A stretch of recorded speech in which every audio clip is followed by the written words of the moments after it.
I pretended to be interested in the baseball game while I sat in front of the television. It was lunchtime on Saturday. Jane had just finished our dinner of roast beef. I watched the game part of the time while she was clearing the dishes, but mostly I was staring at her anytime she wasn't looking at me. Jane has a nice appearance, not really beautiful, but visually pleasing nonetheless. Her tall, slender frame and light brown hair that falls to her shoulders are her most striking features. Her large brown eyes have a way of making you feel something when they stare at you. I can definitely feel that about her. After 7 years of marriage, we now have 2 beautiful girls. Nancy, 5 years old, and Stacy, 4. My mom watches the girls during the day, and either Jane or I pick them up from her apartment after work because we both work full-time jobs. We felt that having 2 children was adequate for us. So, after Stacy was born, I had a vasectomy. Our girls were playing quietly in their room just now, but I wasn't thinking about them. No, it was the changes I'd noticed in Jane during the last few months that worried me. While each of these adjustments, such as her new wardrobe and increased work hours, might not seem like much taken as a whole, they were beginning to alarm me. Even at home, she was acting differently. She seemed to be thinking about something. When I would make comments about a TV episode or movie we were watching, she would frequently respond in a way that suggested she wasn't actually watching. She appeared to be following along with her eyes fixed on the TV, but it was clear that her mind was elsewhere. She would lie in bed for hours on end, restless, even though we made love, and our bed life was still rather lively, happening a few times a week. Eventually, she would fall asleep. She wasn't talking to me about whatever was clearly bothering her. I feared that asking her directly might make her withdraw even more, so I reasoned that it wouldn't be a good idea. When she was ready, I hoped she would come forward on her own.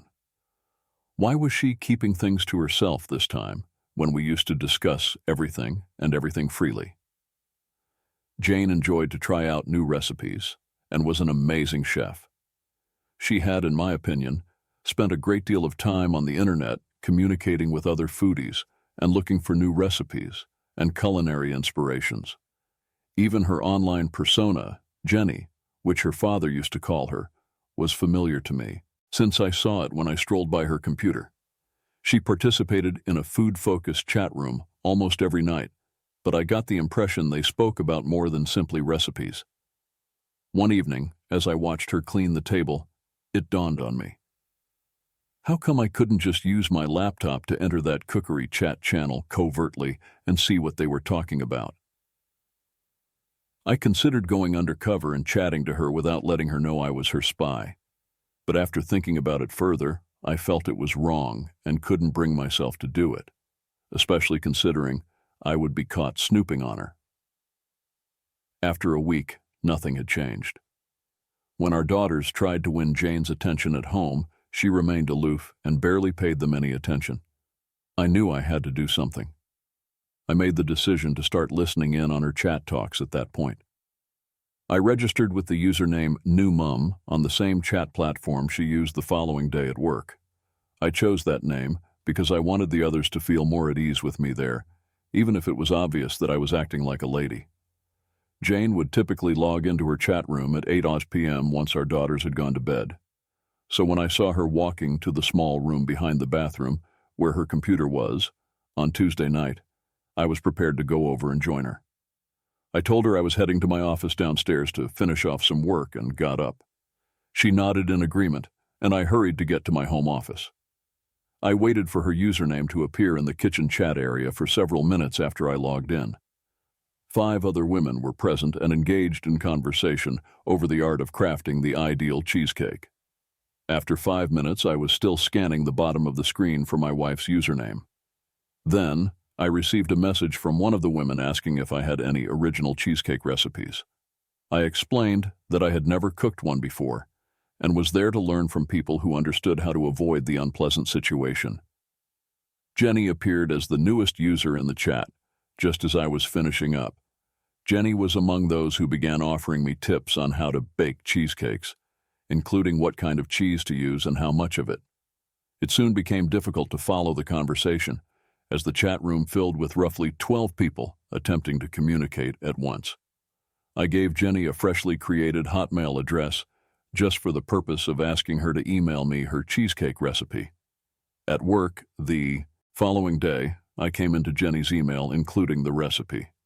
Her email address was brand new to me, so I was thrilled to get it. My wife had never withheld anything from me before, so I was taken aback. For the remainder of the day, I felt bad because I knew she had to never discover that I, her spouse, was new mom. When I emailed her back the next day, I told her that I had attempted the recipe and that my husband had thought the cake was amazing. Before long, we were exchanging emails and conversing outside of the kitchen chat group. We became friends on the chat app, so we could communicate at any time without having to be in the cooking area. Over the next 2 weeks, Jane's actions towards me and at home deteriorated. Our personal time together decreased to once a week, and it was obvious she was no longer enjoying it as much as she had. She seemed to be merely going through the motions, mostly remaining still and making no effort. We continued to write and communicate in spite of this, and I began to feel less bad about it. In order to try to salvage our marriage, I realized I had to figure out what was going on. She was growing more and more aloof from me and our children, and it felt like our relationship was going south. We were also experiencing fewer and lower quality intimate relationships. It appeared as though she was thinking about something else instead of us. She was still a devoted mother, and I knew she would sacrifice anything for our family. But it was obvious that she was experiencing significant distress, and I needed to find out what it was. I began to suspect that she might be seeing someone else. I was prepared to go to any lengths in order to learn the truth. Without money, hiring a private investigator was not an option. Additionally, since I didn't know anything about her employer or her coworkers, I was unable to spy on her at work. She worked at a big law firm, and I worked at a big bank, and we both had similar schedules. We were both full-time employees, so I made the decision to get more intimate with her one evening during our discussion. By now, we had become rather comfortable with one another, and I needed to start looking into this further. I made up a story, claiming to be from Florida and going by the name Lucy. She said right away that her name was Jane and that she was from Ohio. Next, she asked, "Lucy, what do you do for a living?" To which I replied, "I work as a legal secretary at her firm, handling contracts and legal paperwork for the lawyers." Jane then inquired about my line of work. Taken aback, I quickly clarified that, although I'm on maternity leave at the moment, I will be returning to work as a bank teller in a few weeks. This was going better than I had anticipated, Jane said. "Oh, my husband also works at a bank. His name is Jack, and he's a programmer. What's your husband's name?" I was eager to get more personal questions answered from Jane, because she was providing information that I already knew to be genuine. We talked about cooking and other things after I said, "His name is Lawrence, and he works in insurance sales." I wanted to ask more detailed questions about her career and personal life in our next conversation, but I didn't want to go overboard. We didn't speak for the next 2 evenings, and on the third day, I sent her an email informing her that the management of my bank had called me in for an emergency and asked me to return from leave 1 week early with additional cash payment. I talked about how excited and nervous I was to go back to work. I had made up the tale that I had an affair with a bank colleague to inform Jane. The idea was to confide in my wife about a fictitious affair I was having so that she would feel at ease sharing secrets with her new companion. I reasoned that if she had cheated, she would be more willing to talk about it. "You mentioned in your email that you were afraid to go back to work at this stage, Jane. Lucy, why? You're my best buddy. Therefore, even though I'm not sure if I should, I will. All I can hope is that after you find out what I did, you won't think less of me. Since we are simply human, mistakes are inevitable." "What took place? Have you committed bank robbery?" "No, that is not at all how it is. At work I got to know a man named Roberto. We were friends at first, but we ended up being much more than that, if you see what I mean." I went on to tell her that I had been having an affair for more than a year, including the beginning of our weekly Friday after work rendezvous. I told him that, although I still loved my husband and didn't want our marriage to fall apart because of this affair, being with him was exciting and fun.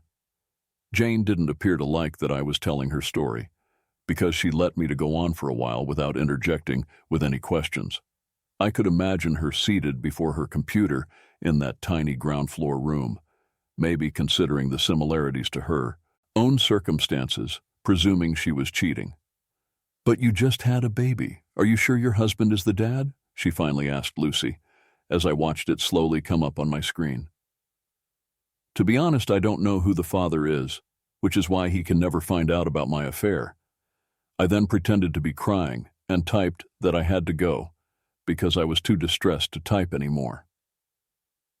Jane was seated in front of the TV later when I came into the kitchen, but it was obvious that she was simply daydreaming as usual and wasn't actually watching. She stared at me with red eyes from crying as I took her hand when I joined her on the couch. We had a little talk before she recommended retiring to bed, which I took to mean that she wanted to spend some quality time with me. Considering that it had been a week since our last in-bed date, I was more than prepared. We spent more than an hour together, sharing intimate moments and thinking back on our marriage, while we dozed off in each other's arms.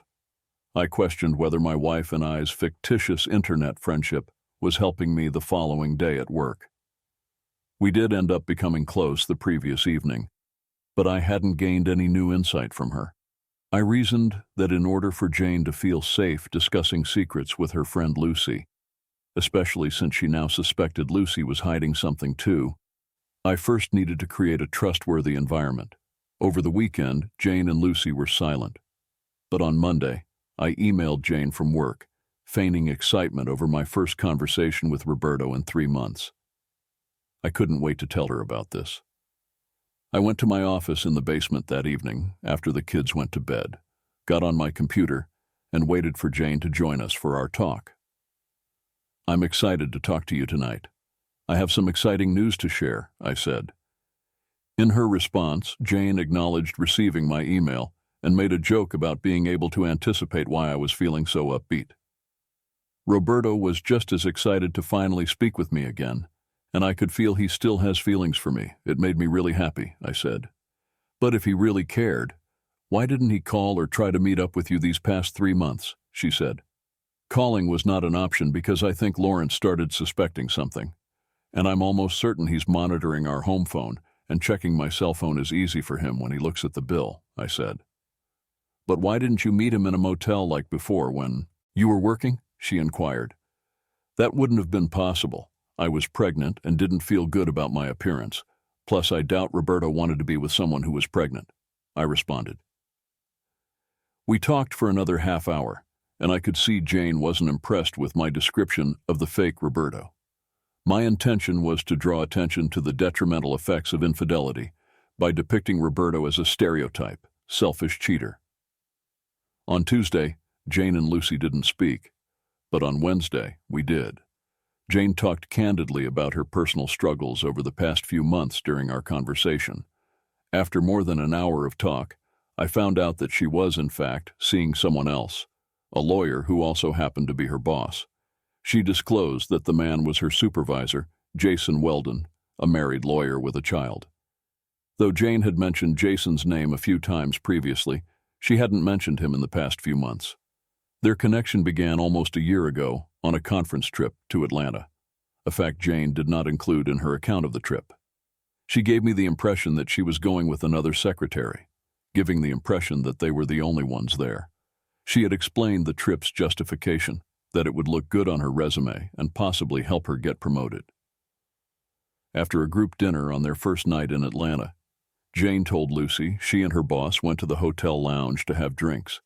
He invited her to his room for more wine as the evening went on, and soon they had private moments.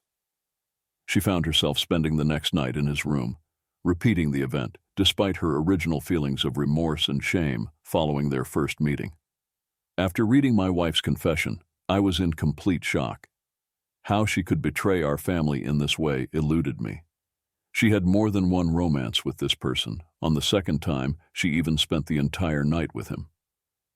I kept asking her about her current predicament with her supervisor, curious to learn more, and she told me everything honestly. In summary, she felt terrible about herself after the convention and avoided him for a few weeks. But in the end, she yielded to his relentless pursuit, and they carried on their romance. They were covert at first, utilizing his office after hours. But later on, they began meeting at a room at the Hilton once a week, in addition to occasionally sneaking into his office. When I read her admission, I felt an unfathomable fury. I had to force myself not to confront her angrily, but my fury subsided and was replaced with a desire for retribution. My main concern was making her pay for the harm she had caused to our marriage when it became apparent that it could not be saved. Then I asked her if she was in love with Jason Weldon while pretending to be Lucy. She answered straight away, and without hesitation, she didn't love him. Though she acknowledged that she loved her husband more, she acknowledged that she could not resist the physical connection she felt with Jason, comparing it to an addiction. She acknowledged that the affair had lasted for more than a year, and that their encounters occurred 3 or 4 times a week, far more frequently than their close relationship with me. I recall all the times I really wanted to spend a lot of time with her, but she would never agree to it for whatever reason. But based on what she said to Lucy, it appeared that she was eager and willing to be with him all the time. Something that ought to have been exclusive to our relationship was being shared by her with him. I had the impression that I was losing out while he unrestrainedly enjoyed her.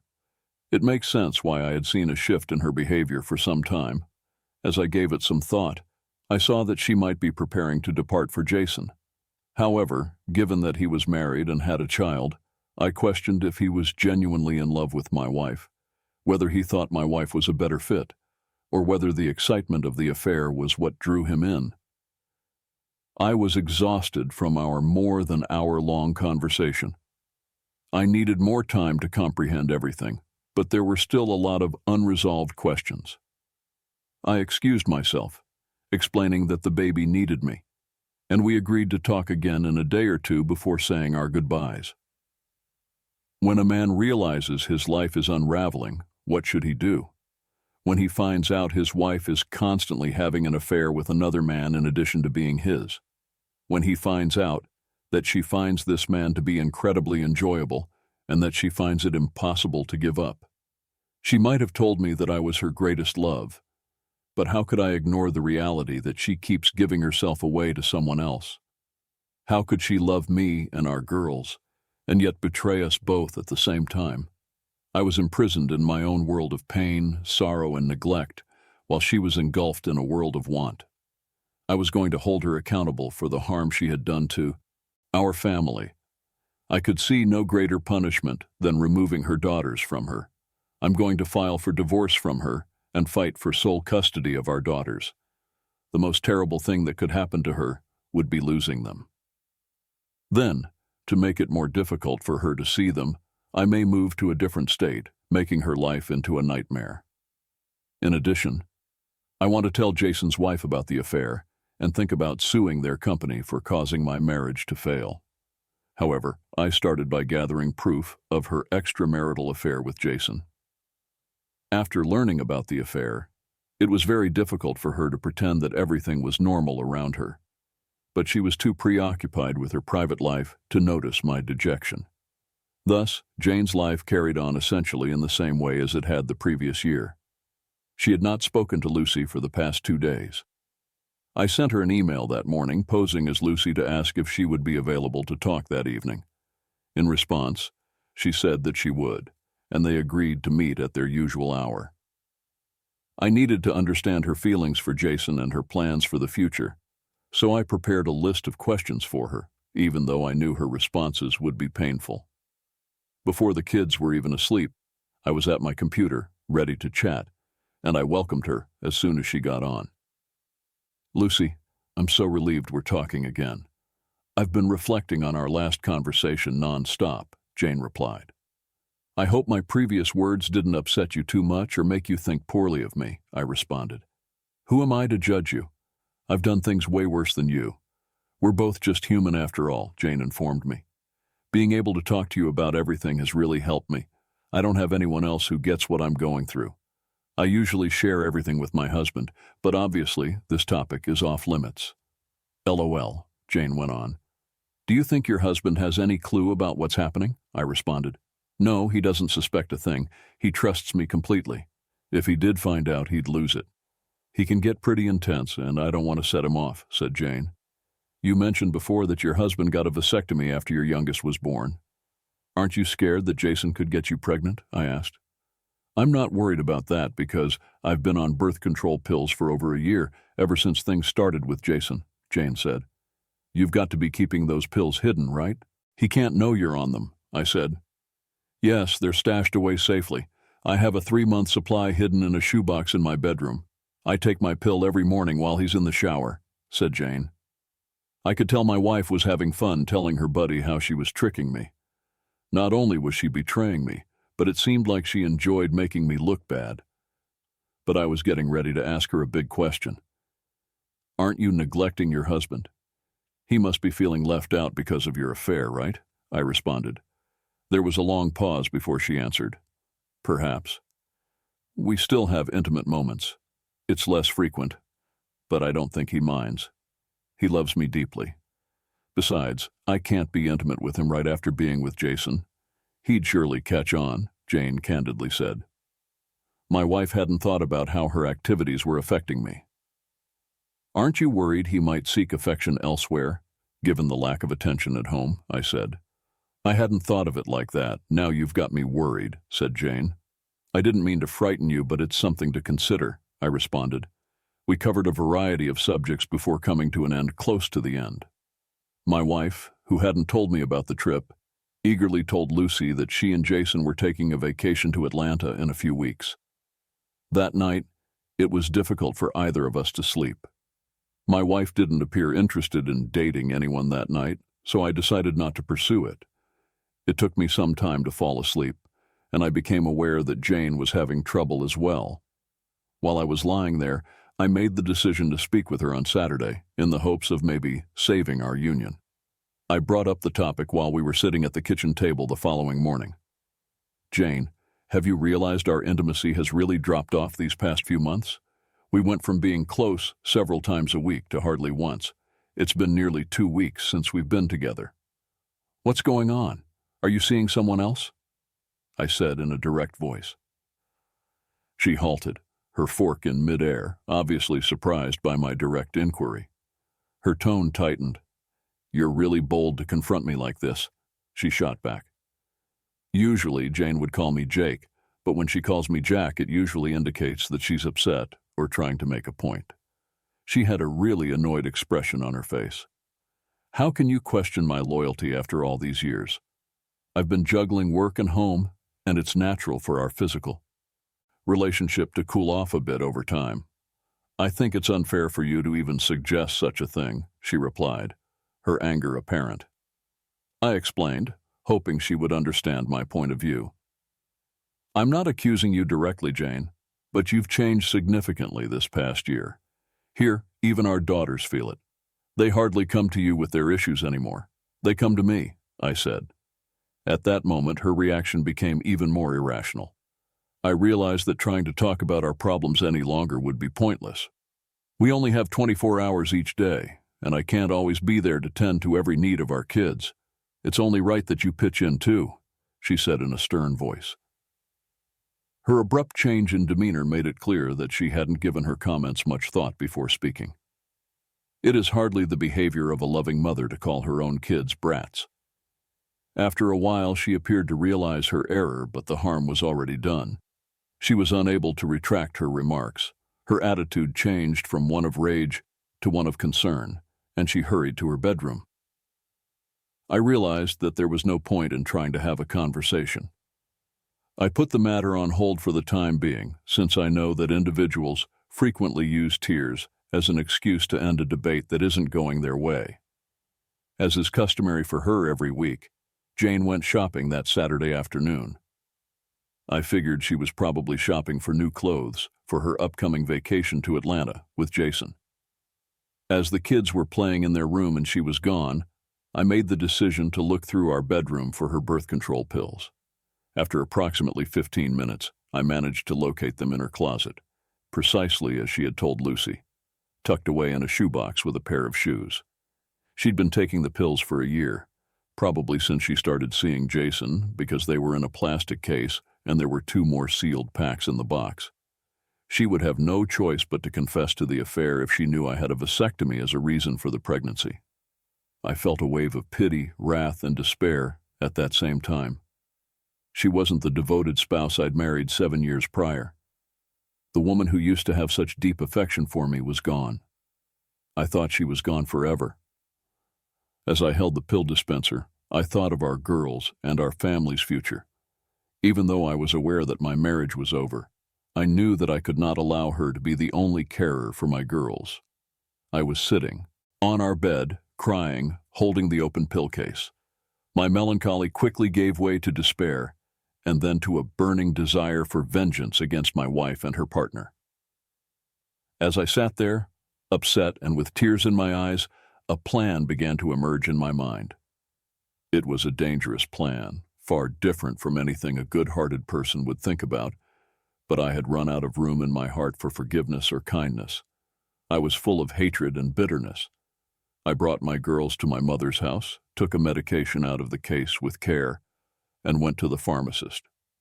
After scouring the shelves for precisely what I needed for 30 minutes, I selected 2 varieties of round white tablets that resembled my wife's birth control pills. One bottle's label said the pills were for liver problems, the other said infant aspirin. I compared these new pills with one from my wife's box at home after I bought them. Though a little thicker, the baby aspirin tablet fit into the dispenser exactly. I then took all the pills out of the existing pack and replaced them with the ones I had purchased. When I had finished rearranging everything, I went to get my daughters. When my wife returned home, I hoped they wouldn't bring up the visit to their grandmother's, but just in case, I'd come up with an explanation for their presence. Life went on, and on Tuesday of the next week, Jane announced that she would be spending a few days at a different conference in Atlanta. She would be accompanied by a secretary from her workplace, but she would not say who. She didn't give us a call once she was gone. Our girls didn't appear to miss her, but I did, even in her absence. When I called her employer the day after she departed using a payphone, I was informed that Jason Weldon was also out of town and would return the following week. I knew exactly where he was, probably with Jane. Jane gave me a hug the moment she got back that evening. She brought me to our bedroom after our girls went to bed, and we had a private conversation for about 2 hours. I questioned whether she felt bad about spending time with Jason or whether her actions were an attempt to make up for not calling. Perhaps she was attempting to make up for her previous harsh remarks about our girls by making a physical connection with me. It appeared as though she was attempting to salvage our relationship by making herself available to me, regarding intimacy as a favor instead of a mutually beneficial part of our union. It seemed like Jason had taken precedence over me in her life during the past year, despite the possibility that she was unaware of the full impact of her actions. Her behavior made me feel less important than Jason. I loved being close to her that night, in spite of everything. It gave me a much-needed breath of fresh air and felt revitalizing. It was always wonderful to be intimate with Jane, but as much as I loved her, I was determined to find a way to hurt her feelings. Jane and my imaginary character Lucy continued their fortnightly chats. In order to get Jane to open up about her own interactions with Jason, I acted as though I was trying to resume a conversation with a fictional Roberto throughout these sessions. I used this tactic to find out what she was up to during her affair. I was devastated to learn shockingly that she was having affairs with Jason that she had never had with me. Her behavior belied her declarations that love was the greatest emotion. I was perplexed as to how she could act so lovingly, yet still treat me with increasing disregard and indifference. I kept an eye on the stash to make sure she was still taking her birth control pills, even though I had changed them. Every day, I saw a drop. I would replace the pills in the new dispenser after she finished the previous one.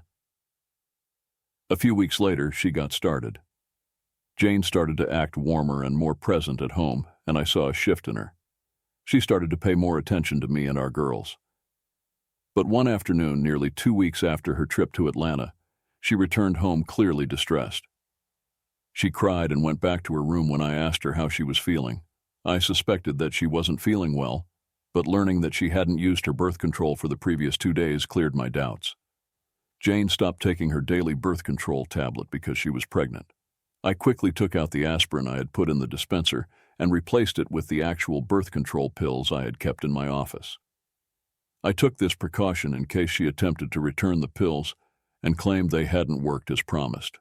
Things were getting serious, and I knew that soon enough the effects of her 15-month affair would start to take a toll on her. The fleeting happiness she had in her lover's arms was not worth the suffering and agony that would follow. I kept trying to get her to open up about what was bothering her, but she refused to admit to having an affair or being pregnant. I would have filed for a divorce and battled for sole custody of our girls, even if she had come clean at that point. But that would have been the end of my quest for retribution. Rather, she persisted in lying to me while a child that wasn't mine was developing inside of her. I wasn't prepared to admit that I was aware of her pregnancy and affair just yet. Since I intended to sue her employer for his part in our marriage's downfall, I needed more proof of her adultery. Since right before her departure to Atlanta, it had been a few weeks since Jane had spoken to Lucy, and I wondered if she would tell her fictitious friend that she was pregnant. I ran down the basement to start conversing with her online as soon as I saw her using her computer after we had put the kids to bed. She boasted to Lucy about how much she loved spending those evenings with Jason as she talked about her trip to Atlanta. She admitted that they had been intimate for a good portion of those evenings. Lucy wondered if she really would be willing to leave her husband for Jason on a whim. My wife surprised me by saying she loved me and would never leave me, making it clear that their relationship with Jason was just physical and had no emotional meaning. Her statement that she wanted to stop her affair with Jason and become a faithful wife to me startled me more than anything else. Nevertheless, she made no mention of her pregnancy. She was going to be very disappointed if she believed that we could just return to the way things were before her adultery. She had been deeply involved with Jason for more than a year, depriving me of the devotion that was rightfully mine. Later that Friday night, she told Lucy that she was carrying Jason's child and that they were going to a private clinic to get an abortion. She said that in 2 weeks they would be traveling to a facility in Red River, where they intended to spend a few days recovering from the treatment. In order to exploit everything she said against her later, I recorded it all. I drove to Red River, which was an hour away, the following day, taking time off work to pretend to be Jane's husband. I verified that she was scheduled to get an abortion on the 14th at the clinic. I received written confirmation with the clinic's stamp on it, along with the name of the physician, Dr. Keith Miller, who was supposed to do the treatment. A week later, during dinner, Jane informed me that she had to travel to Atlanta for 2 more nights in order to attend another significant conference. She added that this would be her last trip for work. Knowing the true purpose for her trip, I wasn't exactly ecstatic, and she looked taken aback by my blah response when she made her news. She stopped attending these conferences, probably because she knew her affair was coming to an end. Nevertheless, it was much too late for me to attempt a reconciliation at this point. I watched Jane leave early that morning on Wednesday, the 14th, when I took the day off. After giving me a final kiss, she drove her Toyota to the airport with the intention of leaving it there and continuing on to Red River with Jason. After her departure, I took a car to Red River and parked so that I could see the front of the clinic. I was able to take crisp pictures of them walking inside the clinic together when they got there. I made sure they were inside, then I walked out of sight. I had taken a covert 2-week leave of absence from work and was already back home by the afternoon of the 16th. Jane looked tired and was taken aback to see me there at such an early hour. I had everything set up by that point. I had spoken with my lawyer the day before Jane left for Red River, and I went to meet with Ronald Ross, the president of the firm, when I went to see Jane. I told him everything that had happened, including my wife's pregnancy and their travel to a Red River clinic for an abortion, as well as the details of their affair with Jason Weldon. I told her I was going to file for divorce and take Jason to court for breaking our marriage, and the company for failing to maintain appropriate distance between managers and staff. I stressed that I was prepared to go to court on this, and that I had plenty of proof, including pictures of my wife and Jason at the clinic. Aware of the possibility of bad press for the company, he asked for a day to confer with his staff. They interviewed other secretaries and checked my allegations with the clinic as part of their due diligence. We talked it over and decided to settle for a settlement of $500,000 in order to keep the firm out of court. Furthermore, both Jason and my spouse were scheduled to lose their jobs. However, I bargained for my wife to get her pay for an additional year and to have her counseling and healthcare bills covered for the next 5 years, taking into account her role as our children's mother and my desire to prevent her from experiencing financial hardship or relying on welfare. We reached a consensus, and following lengthy negotiations between my attorney and theirs, I prepared and signed the required paperwork. After my divorce was finalized, a check was written to my lawyer so that my wife would not be able to collect any of it. Having already set up divorce papers and a restraining order to keep Jane away from our house and our girls while the divorce was being finalized, I was prepared to face Jane. I sent her a letter along with the divorce papers, warning her that if she disputed the terms of the divorce, I would take full custody of our girls to court, and she would have no contact with them. I was there to meet Jane when she came home the following day, not knowing that she would be getting a divorce and losing her work until maybe Monday. My early afternoon visit had taken her by surprise. "Jack, why are you home already? And why didn't you pick up the girls first?" she inquired. I stated that I hadn't picked up our girls from my mother's yet, because I needed to talk to her, which is why I took the day off. "What's so urgent that you needed to take the day off?" she inquired. I informed her about what I found a few weeks ago when I was repairing a light in our walk-in closet. The discovery resulted in a box dropping and spilling its contents. I asked her to explain herself and then showed her the shoebox containing the birth control dispensers on the living room table. Her face became pale, displaying a momentary expression of astonishment before it snapped out of it, and the overnight bag she was holding fell to the ground. Her leg gave out on her, and she had to sit on the couch arm, her body swinging back and forth as she shouted out in despair, oh God, no, this can't be happening." She was sitting there looking so sad, her hands covering her face. "So, my loyal wife," I said, "can you explain these pills? Why are you scared of getting pregnant when you know I had a vasectomy after our second child? Unless, of course, you've been unfaithful." Her face was full of worry and terror, her lips quivering, her hands shaking, her eyes watering and pleading. "Jack, listen, please. I can explain. You're making this seem much worse than it is. Just hear me out," she implored. I persisted in confronting her about her infidelity, in spite of her entreaties.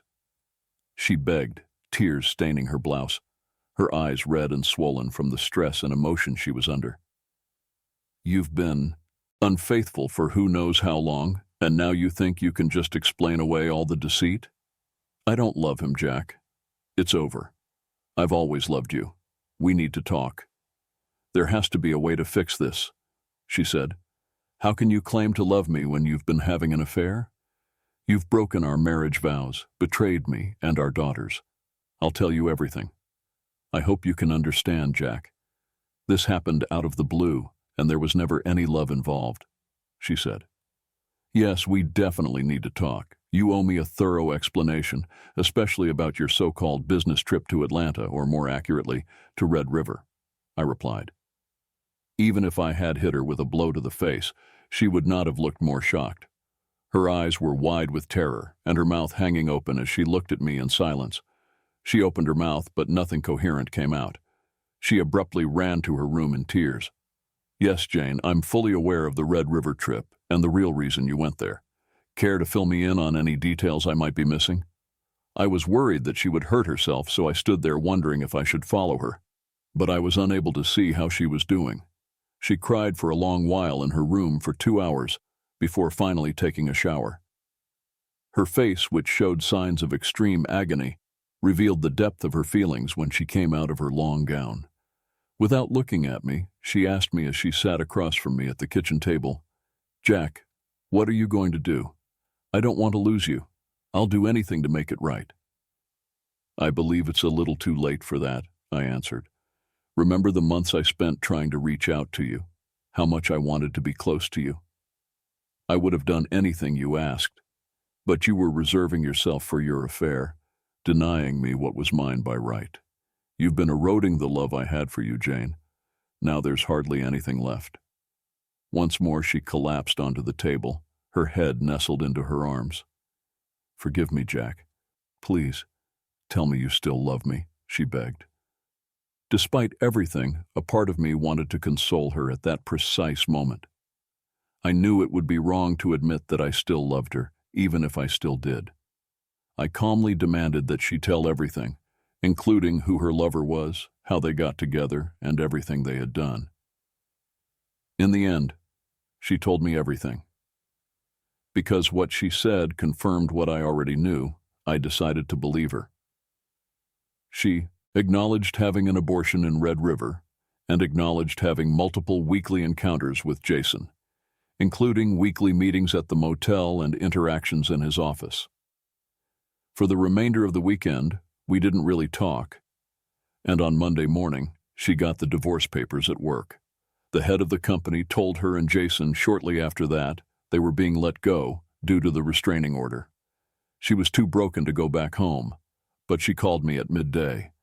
I changed all the locks and told her I would send her clothes to her mother's place before hanging up the phone. She no longer had any reason to visit our house. She had a breakdown and was admitted to the hospital immediately following our chat, as I discovered later. When she called, her mother had to call for an ambulance because she was at her house. After 2 weeks, she accepted the terms of the divorce. I made plans for her to spend a few hours on Saturdays at my mother's house with our daughters. Our marriage ended formally 6 months later.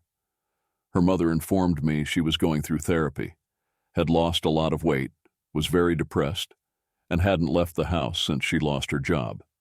I gave her more and more access to our girls over time, including weekends spent at her mother's and unsupervised visits. A year after the divorce, I saw the daughters were becoming more intimate with their mother and anticipated problems. Due to her cancer diagnosis, my mother was unable to care for the daughters while at work. Jane got in touch with me and offered to look after our girls while I was at work.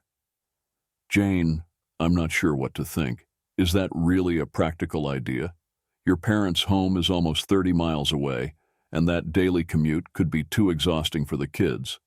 Plus, I don't want our daughters to get the wrong impression that we might reconcile," I replied. I could know my remarks would offend her, but she didn't show any outward reaction to my rejection or the suggestion that it carried. I politely denied her suggestion, acknowledging that I was not able to care for our girls full-time and that I could not afford to hire a nanny. But a few weeks later, I received enough money from Jane's previous employer's payout to hire a babysitter for the girls. After a year, I was seeing a nice widow named Maria who had no children of her own. My daughters love her and see her as a mother figure. I eventually stopped interacting with Jane and restricted our communication to her. Trips to the daughters.